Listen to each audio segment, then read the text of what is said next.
Pessoal, outra coisa importante aqui que a gente trabalha agora é a chamada forças intermoleculares. Olha o nome. Inter quer dizer entre as moléculas. Aí eu vou dar um exemplozinho, começar falando uma coisinha bem básicazinha aqui. Ó. Você tem um recipiente contendo água. Ó. E você tem um recipiente contendo álcool. Vou colocar aqui uma coisinha vermelha só para a gente frisar bem isso aqui, ficar mais organizadozinho. Então eu tenho água e tenho álcool. Aí eu lhe pergunto, quem é que evapora primeiro? Aí você diz o álcool, aproximadamente 78 graus Celsius. A água, a temperatura ambiente, né, na verdade a pressão de um atm, né, no nível do mar, 100 graus Celsius, o álcool 78. Por que que o álcool ele evapora, por exemplo, o álcool aqui, ele evapora primeiro? Então, se ele evapora primeiro, eu posso dizer que ele é mais volátil. Volátil significa ter baixo ponto de ebulição. E o que é que explica essa diferença? Por que que o álcool, por que que tem substâncias que evaporam primeiro e tem substâncias que demoram para evaporar? É aí onde está. O segredo está num negocinho chamado forças intermoleculares.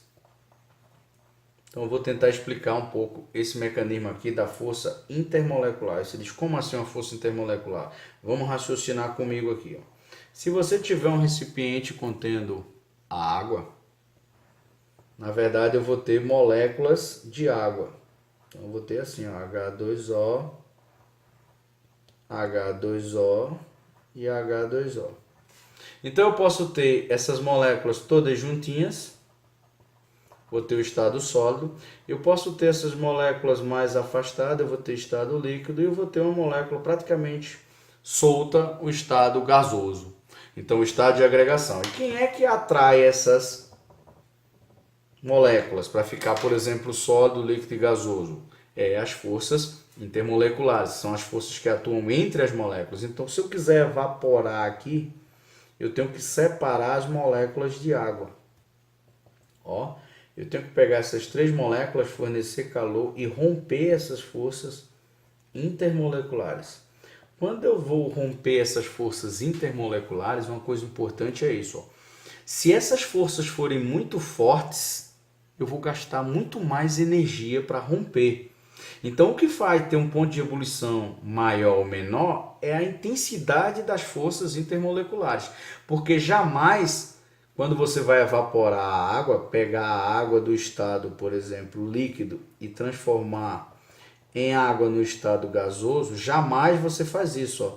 Pega a água e a água separa em hidrogênio e oxigênio. Não. Aqui seria uma reação química, porque você quebrou uma força intramolecular. E as forças intramoleculares, iônicas, covalentes e metálicas, elas são muito o quê? Muito forte se comparado à força intermolecular. A força intermolecular é uma força muito fraca se comparado a uma força intramolecular. Então o que acontece é que você apenas afasta a molécula, você rompe as forças intermoleculares. E essas forças intermoleculares, elas podem ser de três tipos. A mais forte que tem é a que a gente chama de ligação de hidrogênio. Quem é que faz interações de hidrogênio? Moléculas que são polares. Nós temos a chamada dipolo, que a gente chama isso também de dipolo permanente. A gente tem esse mecanismo. E nós temos a chamada dipolo induzido, que a gente chama isso daqui, ó. A dipolo, a permanente, ela também ocorre em moléculas polares, é a segunda mais forte. O dipolo induzido, ela acontece exclusivamente em moléculas apolares, então são as mais fracas que tem. E nesse caso a gente chama isso de forças de Van der Waals, que foi o cientista que estudou, E a gente pode também chamar de forças de London. São as forças mais fracas que tem. Aí você diz, professor, como é que eu vou saber diferenciar isso daí? Não precisa ser um doutor em química para dominar isso daí, mas é bem simples. Ó. A ligação de hidrogênio ocorre em moléculas polar. O nome já diz, se é uma ligação de hidrogênio, no mínimo eu tenho quem? Hidrogênio. Então, ó, o hidrogênio está ligado a elemento muito eletronegativo. Que na tabela periódica a gente destaca quem? O fonzinho da buzina, ó, o flúor, o oxigênio e o nitrogênio. Então, se a molécula for polar, ela pode ser de dois tipos, ou ligação de hidrogênio ou dipolo dipolo. Se ela não for ligação de hidrogênio, ela só pode ser dipolo dipolo. E se ela for dipolo induzido, ou seja, se a molécula for apolar, não precisa nem entender o mecanismo, é só já automaticamente dizer que ela é dipolo induzido, porque ela só acontece em molécula apolar. Então, substâncias que executam ligação de hidrogênio, elas têm ponto de ebulição muito maior se comparada a quem faz dipolo-dipolo, e muito maior se comparada a quem faz dipolo induzido. Então, o hidrogênio, posso fazer uma intensidade aqui, uma ordem decrescente, o seguinte, ligação de hidrogênio é maior do que dipolo-dipolo e é maior do que dipolo induzido. E como é que eu vou saber se é Van der Waals, se é dipolo permanente, se é dipolo induzido? Como é que eu sei? Bem simples, ó. Vou dar um exemplozinho aqui. A água, por exemplo. A água eu sei que ela é polar. Então, se ela é polar, ela pode ser ou de ligação de hidrogênio ou dipolo-dipolo. Então, ó, tem hidrogênio ligado com quem? Com oxigênio. Então, ela é ligação de hidrogênio. Outro exemplo de ligação de hidrogênio, ó. NH3 é nitrogênio ligado com quem? Com hidrogênio. E ela é polar também. Se você pegar, eu posso dar outro exemplo aqui, ó. Ácido fluorídrico, por exemplo. Seria também ligação de hidrogênio, porque eu tenho hidrogênio ligado com flúor. E se eu pegar agora, por exemplo, essa molécula polar, HCl, ela é polar. Mas ó, o hidrogênio não está ligado com um elemento muito eletronegativo, ele está ligado com o cloro. Então o HCl seria, na verdade, um dipolo-dipolo. Aí você diz, por que um dipolo-dipolo? Porque se você imaginar, ó, tem uma parte positiva e uma parte negativa. Então a parte positiva da molécula atrai a parte negativa da outra e assim sucessivamente. Então você tem dois polos, por isso chama de polo-dipolo. E por que isso é permanente? Porque essa eletrosfera ela permanece sem variação.